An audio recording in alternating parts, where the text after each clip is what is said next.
I dropped everything and went to 7 countries across 3 continents over 2.5 months.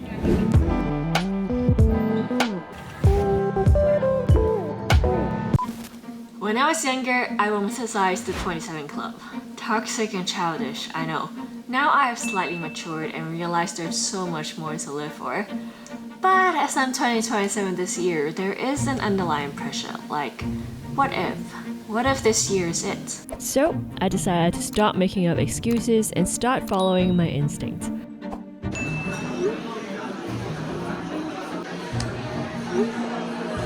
In my mind, the logic goes like this. If I'm going to Barcelona, I might as well go to Portugal and Italy. And if I'm in Europe, I might as well go to Asia. It all makes sense. So, I searched for the cheapest direct flights and booked my tickets. Essentially, I went eat, pray, love. I had great meals. I reconnected with friends and family.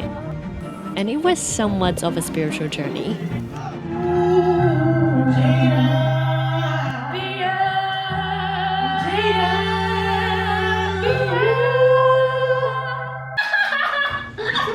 Honestly, I think it's the best decision I've made for this very moment of my life, and I think everyone should go on a long trip at least once, especially if you're in your 20s. It's a perfect age to throw yourself into this world with nothing to lose. I'm fortunate enough to have saved up a little and have the freedom to commit this journey. Honestly, it adds so much to my memory bank and it's an important chapter for my growth.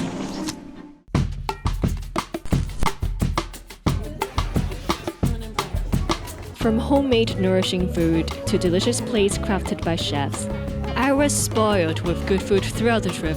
In the cities where I have friends or family around, they would take me to restaurants that they like because they know me and know how much I love food. Of course we would share everything, because if you don't, 1, are we even friends? And 2, how else are you supposed to try everything? I want more! No! Food is the one thing that I don't limit my spending on, because food is love and food is life.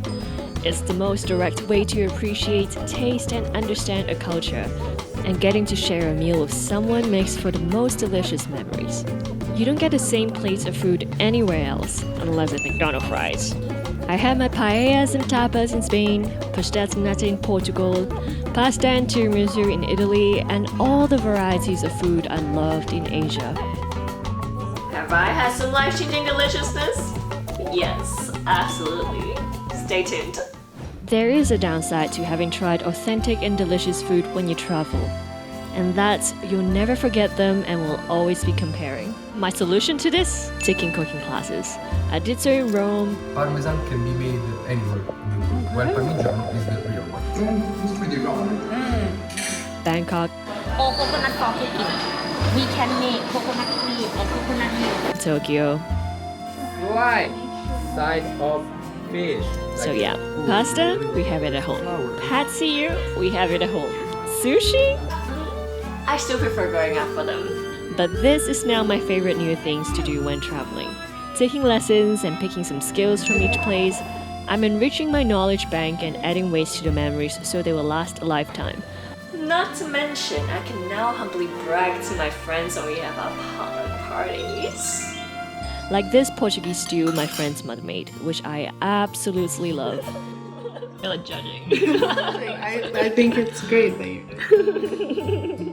Even though I'm back from my travel, I'll always be able to make some dishes that reminds me of the special moments and emotions in each place. So I highly recommend picking up at least a dish or 2 when traveling, because what you've learned will always be yours. It helps when your travel bugs start itching but you couldn't go just yet. It's like 精神的旅行, a little trip on the tip of your tongue.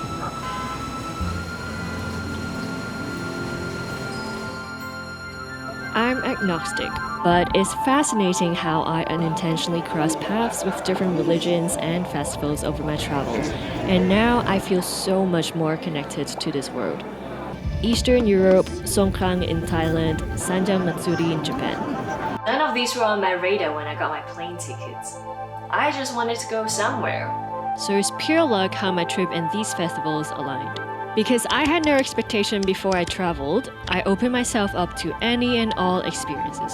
I got to witness and take part in celebrations, be immersed in the beauty of art and architectures, and be overwhelmed by how much life was lifing. From being amongst worshippers in churches and temples,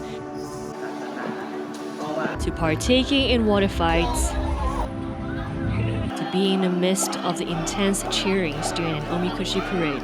There are times I felt immense joy and I just wanted to cry. And times I felt so small and in awe of the grandiose masterpieces. This is why I need this trip, to fill the void from the lack of human connections in the past few years, to ground myself in the chaos of my 20s, and to experience as much as I can. I had a glimpse of the sublime.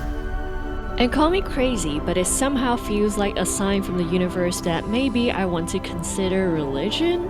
It almost feels like the gods, or universe placed themselves in my trip for me to discover. But for the moment, I'll stay agnostic with an open mind because I can't judge what I don't know. One thing I do know is how I'll always be grateful for traveling, especially for the people I'm with. It's the time spent with friends, family, and people I encountered that make the experiences even more special. A big portion of my travel is done with my mother simply because I want to spend quality time with her while we're both still alive. But before I met up with her, I had this angst in me that needed to be solved, and the universe did its thing again. On my transit flights from Rome, I met this lady who started sharing her life story, which felt too close to home and brought me to tears. She shared her challenges as a single mother, her daughter's struggle to let go of anger and find forgiveness, the importance of finding the North Star in life, and how she never stopped knocking on her brother's door to restore their relationship. In hindsight, it's a therapy session I've needed for the longest time. I was shocked how it just happened and restored my inner peace in the perfect timing. With only good vibes, I had a great time with my mother and quality family time throughout the trips in Asia. It's a great feeling to use your adult money and take your mother on a trip. She's happy to see me, I'm happy to have made this power move, and we both had our first month-long traveling experience in Thailand together. To have lived and studied abroad, it also means my friends are scattered around the world. So, catching up in person is always special. It doesn't matter how long we haven't seen each other, it always feels like yesterday when we're still hanging around. Together, we'll grow old, but we'll stay young forever. One thing I do notice is how much my friends spoil me.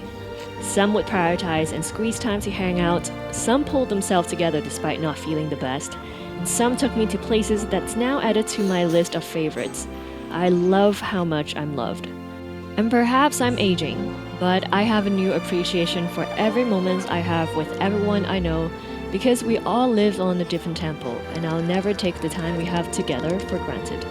And that's why I don't really do souvenirs anymore, because the greatest gift I have for everyone is my presence.